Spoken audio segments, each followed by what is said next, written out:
بسم الله الرحمن الرحيم نحمده ونصلي على رسوله الكريم أما بعد أعوذ بالله من الشيطان الرجيم بسم الله الرحمن الرحيم فرمایا لهم قلوب لا يفقهون بها اللہ پاک جل شانہ فرماتے ہیں جس کا دل قرآن کریم سمجھنے کا قادر نہیں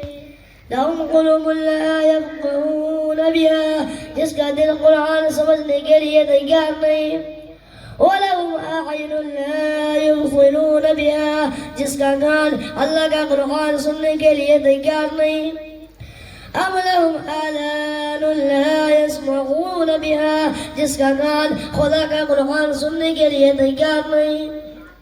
خدائی فیصلہ سنو اللہ کے قرآن کا فیصلہ سنو اللہ کے کلام کا فیصلہ سنو جس کا کان میرا کلام سننے کے لیے تیار نہیں جس کو میرا قرآن سن کے مزہ نہیں آتا جس کو میرا کلام سن کے حلاوت نہیں آتی جس کو میرا کلام سن کے لذت نہیں آتی جس کی روح تازی نہیں ہوتی جس کو لطف نہیں آتا جس کو کیف نہیں آتا جس کو سرور نہیں آتا جو میرا قرآن سننے کو تیار نہیں جو میرا قرآن آنکھوں سے دیکھنے کو تیار نہیں جو میرا قرآن سننے سمجھنے کے لیے تیار نہیں آخر خدائی فیصلہ سنو فرمایا اولئک کالانعام میرا فیصلہ نہیں کسی پارٹی کا فیصلہ نہیں کسی فرقے کا نہیں کسی طبقے کا نہیں کسی جماعت کا نہیں فرمایا اولئک کالانعام پیدا کرنے والا مالک و خالق کہتا ہے مجھے اپنی کبریائی کی قسم یہ سارے جانور ہیں یہ ساری کی ساری جانور ہیں یہ درندے ہیں جو ایک دوسرے کو چیر پار کر کھاتی ہے جو ایک دوسرے کا خون پیتی ہے فرمایا بل ہم اضل جانوروں سے بھی بدتر جس کے دل میں قرآن سن کر ترس نہیں جس دل میں رحم نہیں اپنے سے کمزور دے کر جس کے دل میں شفقت نہیں مہربانی کا والا نہیں فرمایا وہ کوئی بندہ ہے وہ تو جانور ہے اور خدا قسم میں آ گیا فرمایا بل ہم اضل اس سے بھی بدتر اللہ والے جو ہیں وہ ان خصلتوں کو دور کراتے ہیں اور وہ آدمی کا مزاج اور دل میں سے ایسی چیزیں نکالتے ہیں جو اس کی بربادی کا ذریعہ بنتے ہیں دل کی بیماریوں کا کسی کو فکر نہیں بخار ہو جائے آنکھ چل جائے آپ کو پتہ چل جاتا ہے نزلہ ہو جائے آپ کو پتہ چل جاتا ہے کھانسی ہو جائے پتہ چل جاتا ہے دل کی بیماریوں کیا پتہ چلے صحابہ کرام رضوان اللہ تعالی علیہم اجمعین کی جماعت کے اللہ پاک کے محبوب حضرت محمد رسول اللہ صلی اللہ علیہ وسلم نے دلوں کی صفائی کی پہلے لوگ جھوپڑیوں میں کچے کوٹھوں میں رہتے تھے نہ اتنی صفائی تھی نہ اتنی ترقی تھی آج برتنوں کی صفائی دیکھو کپڑوں کی صفائی دیکھو مکان کی صفائی دیکھو رات دن بس اسی دھندے میں لگے ہوئے ہیں سارا دن برتن دھونے سے فرصت نہیں سارا دن کپڑوں کے بنو اور سوال میں فرصت نہیں تو اللہ والے ایسے موقع پر بڑی عظیم بات کہتے ہیں وہی مظلوم ہے مظلوم علی رحمت کہتے ہیں یہ بظاہر دار شام بخد صفائی یہ بظاہر دار شام بخد صفائی مگر دل میں گندگی انتہائی بظاہر دور شام چہرے کی صفائی بدن کی صفائی نہ جانے کتنے قسم کا صابن ہے نہ جانے کتنے قسم کے بولل ہے نہ جانے کتنے قسم کے شیمپو ہے نہ جانے کتنے قسم کی کپڑے ہیں کیا شال لال ہے کیا نئے نئے نشان ہے مغضوب کرتا ہے سب کچھ دیکھ لیا بظاہر دور شام میں خود صفائی بظاہر دور شام میں خود صفائی مگر دل میں گندگی انتہائی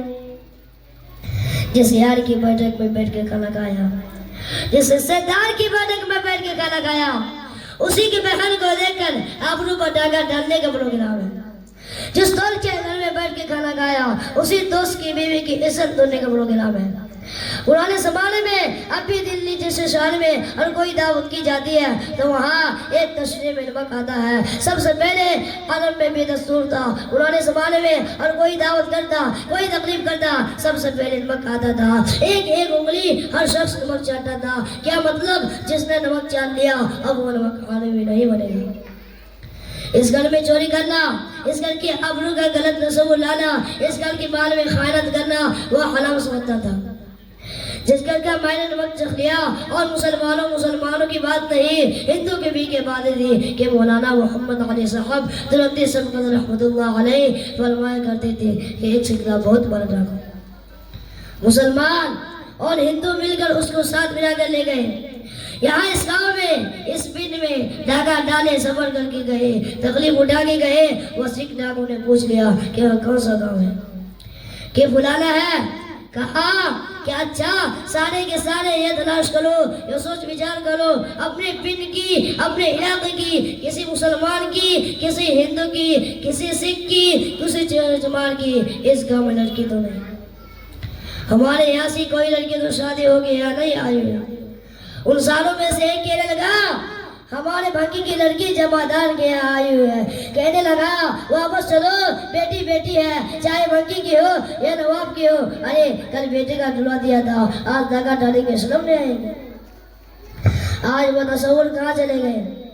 اور ہم سب روتے پھرتے ہیں، سکون نہیں، سکون نہیں، اطمینان نہیں۔ ارے اطمینان آئے گا کیسے؟ ہمارے دل بےمان ہے، نیتیں خراب ہے، آئے گا کہاں سے؟ صحابہ کرام رضوان اللہ تعالی علیہم اجمعین کی جماعت کی اس قدر اس بات میں محنت کی اور کوشش کی کہ غلط لقمہ میں پیٹ کے اندر نہ چلا جائے۔ چنانچہ ما علی الاعلان کہتا ہوں 1,29,000 صحابہ کرام کالی کملی والے کے دیوانے اور بلوانے حضور کے ساتھ فاقہ کھانے والے، فاقہ بننے والے، پتھر کھانے والے اپنے بچوں کے ٹکڑے ہوتے ہوئے دیکھ کر لا الہ الا اللہ محمد رسول اللہ کی صدا بلند کرنے والے صحابہ کرام کا یہ حال تھا۔ پیدل سفر کر کے جاتے تھے یہودی عیسائی، شام نکل گئے، فلسطین نکل گئے، ہندوستان آ گئے۔ 2 سال لگ جاتے تھے، اپنی جوان بیٹیوں کو مسلمانوں کے گھروں میں چھوڑ کر آتے تھے۔ کبھی نگاہ نبوت جن کو رنگ دیا تھا، کبھی کسی صحابی پر ذرہ برابر انصاف نہیں لگا۔ ان یہودیوں کا، ان عیسائیوں کا یہ عقیدہ تھا کہ محمد صلی اللہ علیہ وسلم جو غلام ہے۔ ان کی نگاہ بھی پاک ہے، ان کے دل بھی پاک ہے، ان کے ارادے بھی پاک ہے، ان کے ہاتھ بھی پاک ہے۔ مصر کے گورنر نے، مصر کے جنرل کرنل نے خط لکھا، سیدنا فاروق اعظم رضی اللہ تعالیٰ عنہ کے خدمت میں دور خلافت ہے۔ حضرت فاروق اعظم کیا کیا خط لکھا، حضور صلی اللہ علیہ وسلم مجھے کافی وقت گزر گیا ہے اور فلاں علاقے میں آپ صلی اللہ علیہ وسلم کے حکم سے ہمیں جانا ہے اور راستہ صرف ایک ہے اور اس راستے میں جال بچھا دیا گیا ہے۔ اب مجھے مشورہ دے، میں کیا کروں، حکم دے۔ مجھے جال کیا بچھا دیا گیا، ہمیں پتہ چل گیا ہے عیسائیوں نے پروگرام بنایا، سینکڑوں لڑکیاں تلاش کر کے بڑی خوبصورت حسینہ اکٹھا کی ہے، ان کو گانے بجانے کے لیے ٹریننگ دی ہے، ان کو اچھی اچھی آوازوں والی لڑکیاں ڈھونڈ کے لائے ہیں اور انہوں نے یہ پروگرام بنایا ہے کہ جب مسلمانوں کی فوج اس گلی سے گزرے گی ان کوٹوں پر چل کر گانا بجانا کریں تاکہ ان کے دل میں بدماشی آئے اور ان کا بیڑا غرق ہو۔ کبھی کافر کا عقیدہ تھا کہ مسلمان کا دل بگڑا تو گیا، اس کی نیت میں خرابی آئے اور یہ تباہ ہوا۔ جناب فاروق اعظم رضی اللہ تعالیٰ عنہ نے اسے یہ خط لکھا کہ تو قرآن پڑھا کر، تو نبی پڑھا کر، امیر المؤمنین خلیفۃ المسلمین سیدنا فاروق اعظم رضی اللہ تعالیٰ عنہ نے اپنے جنرل کرنل کو خط لکھا۔ اس میں لمبی چوری فکر کی کوئی بات نہیں، کوئی پریشانی والی بات نہیں، کوئی چوچی بجانے والی بات نہیں۔ سارے تیری فوج میں، تیری کمان میں مسلمان ہیں، سب کو اٹھا کر لے، سارے کو اٹھا کر کے قرآن کریم کی سورۃ نور کی 2 آیتیں سنا دے۔ یہ بھی نہیں فرمایا سزا سناؤ، اتنے کوڑے لگیں گے، جو خلاف کرے گا، جو قائد ہوگی، یہ کورٹ مارشل کر دیا جائے گا، کچھ نہیں۔ جناب فاروق اعظم رضی اللہ تعالیٰ عنہ کی رائے دیکھو، ان کے خیال میں قرآن کریم میں اتنی بڑی طاقت ہے، اتنی بڑی عظمت ہے، اتنی بڑی کرامت ہے، قرآن الہی میں اتنا بڑا شر ہے، اعلان کر دیا۔ وما علینا الا البلاغ۔